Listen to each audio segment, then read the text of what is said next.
Hello, everyone. My name is Charlotte, and I'm 36 years old. I was once married to Matthew, who is 3 years younger than me. The age difference never bothered either of us, at least, not until recently. I met Matthew at a party hosted by my friend Grace. Grace and Matthew had known each other from the gym. Matthew was incredibly handsome, with a chiseled jawline and a strong build. He had this natural charisma and was always in high spirits. At that time I was single, and Grace, eager to play matchmaker, took it upon herself to introduce me to every eligible bachelor at the party, including Matthew. "Hey, Matthew, meet Charlotte," Grace said with a grin. "She's not only smart but also quite the catch financially."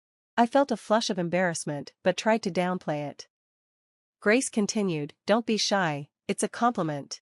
I smiled awkwardly, grateful for the introduction but hoping Grace might have mentioned some of my other qualities. Grace quickly agreed, "Absolutely.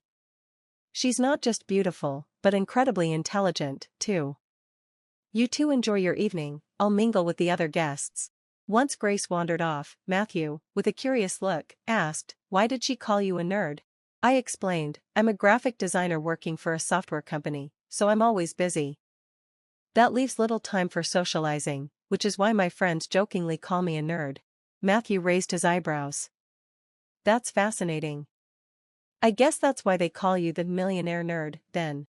We both laughed, and the evening unfolded with easy conversation, and we quickly grew closer. As time passed, Matthew and I spent more time together, dinners, coffees, and chats after he picked me up from work. At the time, he was working as an assistant at a local firm. A few months into dating, Matthew proposed. Though I loved him deeply, I hesitated. I wondered if our relationship was too new, and I worried about the age gap between us. "Matthew, are you sure about this?" I asked. "We've only been together a short time, and you're 3 years younger than me. Are you really serious about us?" He grinned and gently teased, "Charlotte, are you still stuck on that old idea that the husband should be older than the wife?" "It's not just that," I replied, a little defensively. "I just wanted to know if it bothered you." Matthew reassured me with a light laugh, "Chill, Charlotte. You're a modern woman. These old notions don't matter anymore." His confidence in our future together slowly eased my worries. I agreed, and soon after, we met each other's families to share our decision. While my father, Peter, had no reservations and seemed genuinely happy about the wedding, my mother pulled me aside for a private conversation. "Charlotte, honey, I hope you've talked about your finances with Matthew," she whispered, her face showing a trace of concern. "Yes, Mom, don't worry about that," I reassured her. She pressed on, "I just want to make sure that your career success, especially since you're doing so much better than Matthew, doesn't become an issue. You know, sometimes men can feel overshadowed by those things." "Mom, Matthew is really sweet and understanding," I explained. "He doesn't have those kinds of insecurities. He's even agreed to take on more household chores since my schedule is so hectic." "That's good to hear, dear. Just take care of yourself," she said, her tone softening. Despite her reassurance, her words lingered in my mind. I realized I'd never had a detailed conversation about finances with Matthew, nor had I asked him about his income. While my financial independence meant I wasn't overly concerned with his earnings, I recalled that Matthew had asked about my salary even before he proposed. The thought of it unsettled me for a moment, but I chose to push the worries aside, deciding to focus on the excitement of starting our married life together. After the wedding, we celebrated with a honeymoon in Hawaii, a generous wedding gift from my company. We truly embraced the joy of our time together, savoring the beginning of our new life. However, about a month later, Matthew came to me after dinner with a serious expression. "Honey, I'm sorry to ask this, but I need your help," he said, looking uneasy. "What's going on, Matthew? Is everything okay?" I asked, my concern growing. "Well, no. My parents are having some issues," he began. "They live in an apartment on the second floor, and without an elevator, it's becoming difficult for them as they get older." I understood the situation right away. "I see. Why not move them to a ground floor unit, or somewhere with an elevator?" I suggested. Matthew hesitated, then steered the conversation in another direction. Actually, Charlotte, I was thinking more along the lines of building a house for them, he admitted, surprising me with his proposal. I paused, taken aback. Okay, but I hope you realize how expensive it is to build a house, I replied, trying to grasp the scope of his idea. I tried to gauge Matthew's understanding of the financial commitment he was suggesting. Do you realize how much this will cost? I asked, hoping to get a sense of his plan.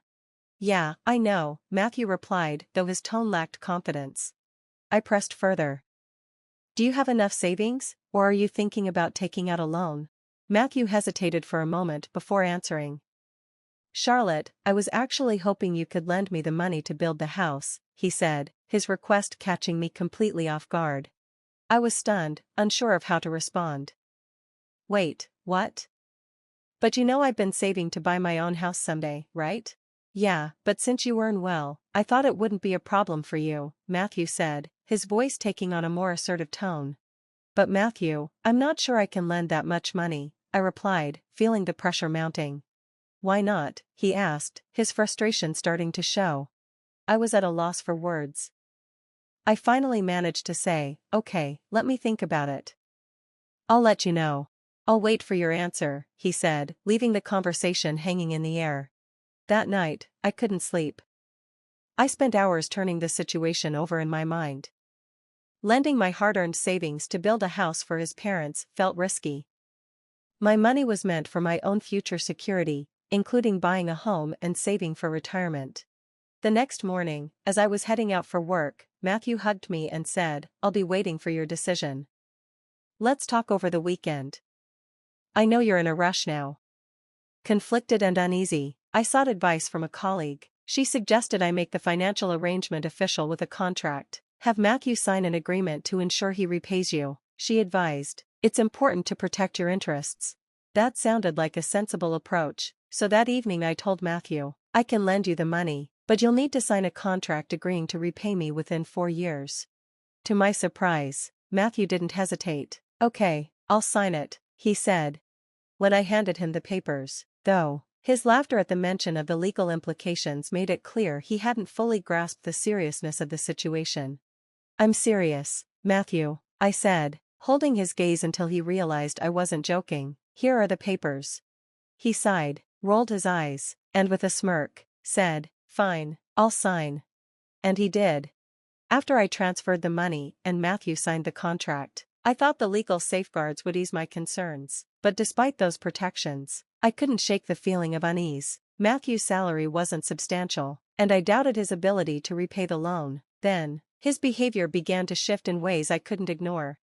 Since taking the loan, Matthew became increasingly distant and his actions more peculiar. He started coming home late, often too exhausted to help around the house. Whenever I voiced my frustrations, he brushed them off, claiming his job was overwhelming. My feelings for him began to fade as he grew more detached, spending most weekends overseeing the construction of his parents' new home and, at times, not coming home at all. Instead, he opted to stay at his parents' place, further deepening the rift between us.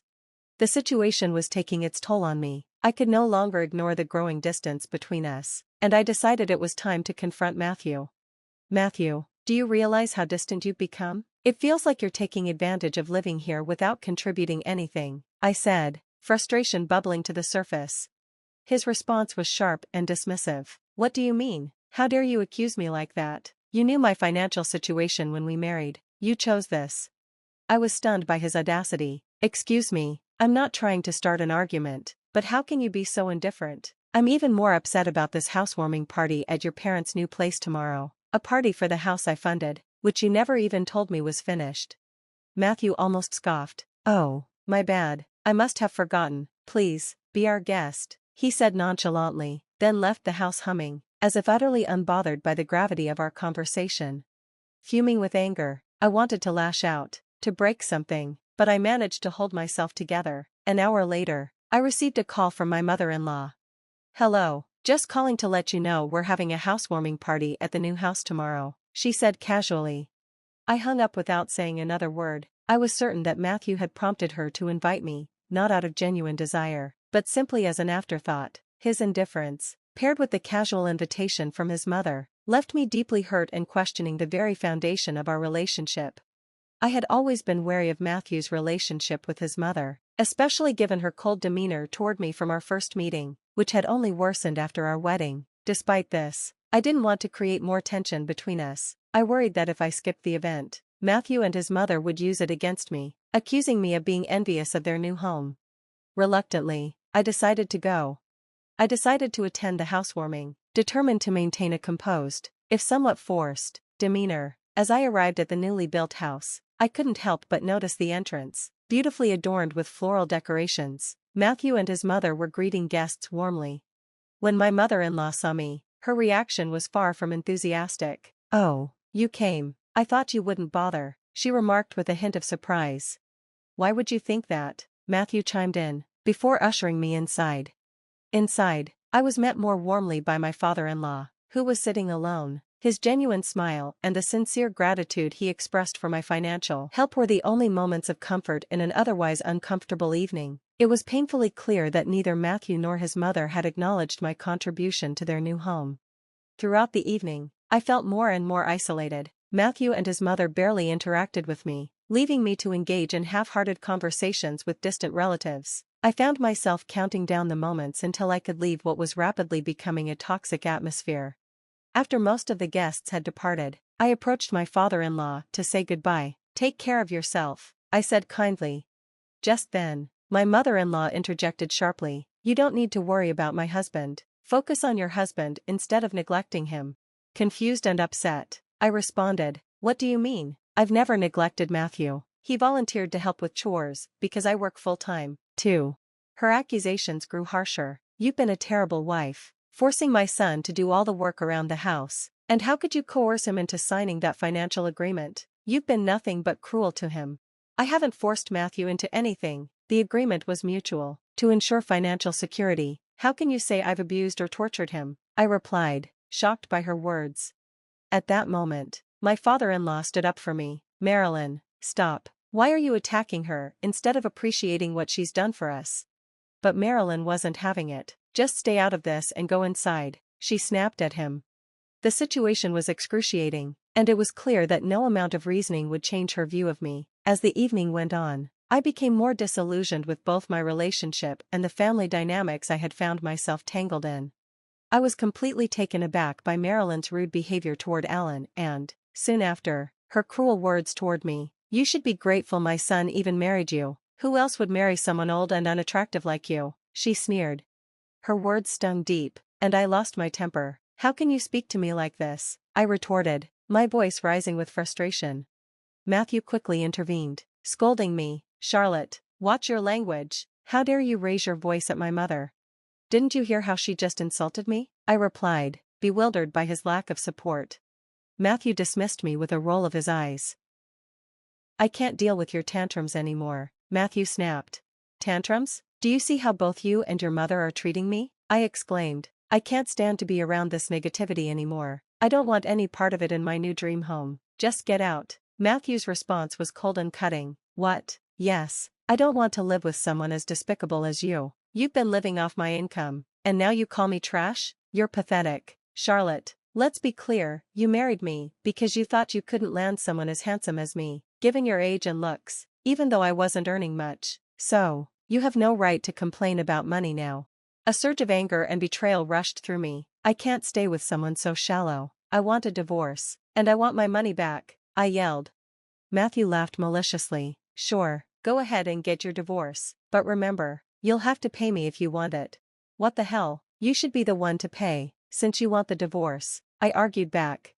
Matthew's demeanor turned sinister, a side of him I had never seen before. "You'll have to give back the money I lent you, or I'll sue you," I threatened. "Go ahead and find your stupid papers first."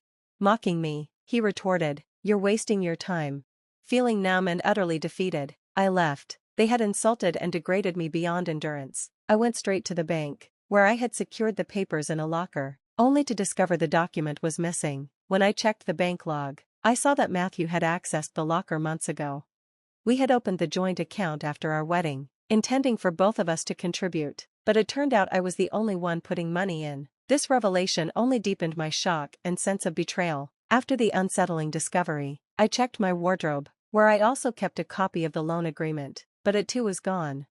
It became painfully clear how deeply Matthew had manipulated our relationship from the start: his charm at Grace's party, his focus on my financial status, living comfortably off my earnings, and emotionally pressuring me to finance his parents' house. Every move had been calculated. His final act? Attempting to steal the agreement to prevent me from reclaiming my money. But I had anticipated his deceit. Sensing his eventual betrayal, I had taken the precaution of keeping the original documents at my parents' house, storing copies at the bank and in my wardrobe. Despite the emotional turmoil and the insults I endured, I was relieved I had trusted my instincts. I immediately called my mom and explained everything. She was furious. "You need to sue Matthew and his mother for everything they've done," she suggested. During our conversation, she confessed, "I've always had doubts about Matthew's intentions." "Did you know about his motives?" I asked. "No, not exactly," she replied, "but I sensed his eagerness wasn't genuine. He rushed into marriage so quickly." "You're right, Mom. I should have been more cautious. When you asked if we discussed our finances, I lied and said we had. I never really did, nor did I inquire about his earnings, because I wasn't concerned about his money. Take this as a lesson, dear. Don't trust someone so readily," she advised me with a heavy heart but clear mind. I hired a lawyer and prepared the divorce papers. I included an official notice demanding that Matthew repay the borrowed amount within 4 years. If he failed to comply, the court would be authorized to sell his property to reimburse me. When Matthew and his mother received the divorce papers and repayment notice, they were caught off guard. Suddenly, they were the ones feeling desperate, trying to reach out to me, but I was resolute in my decision to protect myself from further deceit. I ignored all their attempts to contact me, blocking their numbers. Matthew even tried to reach my parents, but they dismissed his calls. He left a voicemail on my office phone apologizing, professing his love, claiming he was misled by his mother's influence, and hoping for reconciliation. But Matthew's history of manipulating my emotions had taught me to be wary. I deleted the voicemail and ensured his number stayed blocked. Matthew's lawyer later sent a message, pleading for me to forgive at least 60% of the debt, citing Matthew's inability to meet the repayment terms due to his low salary. I dismissed the request outright. After everything, the deceit, the personal attacks, it was unthinkable to me that he would expect any leniency. 4 years dragged by. Matthew struggled to gather even half of the owed amount, resorting to taking out loans. Given his modest income, the bank's loan offerings were insufficient, and he was forced to sell the house he had once banished me from. Ultimately, he moved back into his parents' old apartment.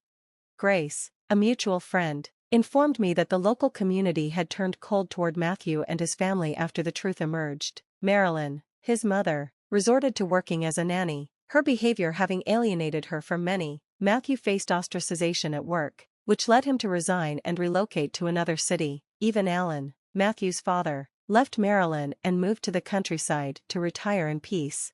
Amid these developments, my personal life took a positive turn. I began dating Wayne, a 37-year-old colleague. We had known each other for years but only connected romantically after an office party, a year following my divorce. This time, I approached the relationship with caution, taking the time to understand and appreciate our connection before making any serious commitments. Reflecting on everything, I felt no sympathy for Matthew or Marilyn. Their outcomes were just consequences of their actions. Meanwhile, I enjoyed the budding relationship with Wayne, cherishing our moments together and looking forward to what the future might hold.